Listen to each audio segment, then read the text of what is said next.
पंखा त मजाको ल्याउनु भएछ, कहाँबाट ल्याउनु भयो होला? मलाई पनि एउटा पंखा चाहिएको थियो। म त नि गर्मी एकदमै गर्मी बढिरहेको छ कि अहिले हेभी रहेछ पंखा त है।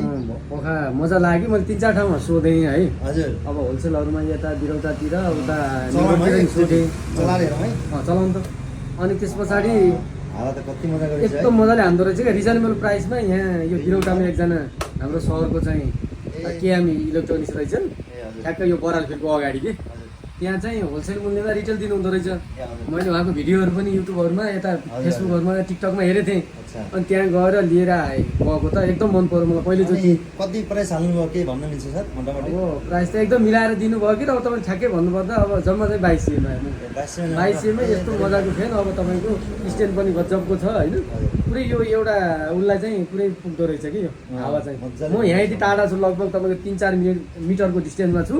यहाँसम्म मजाले हावा हानिरहेको छ कि मलाई। एकदम खुसी लाग्यो। ल हुन्छ, इन्जोय गर्नुहोस्। हस् हस् हस् धन्यवाद।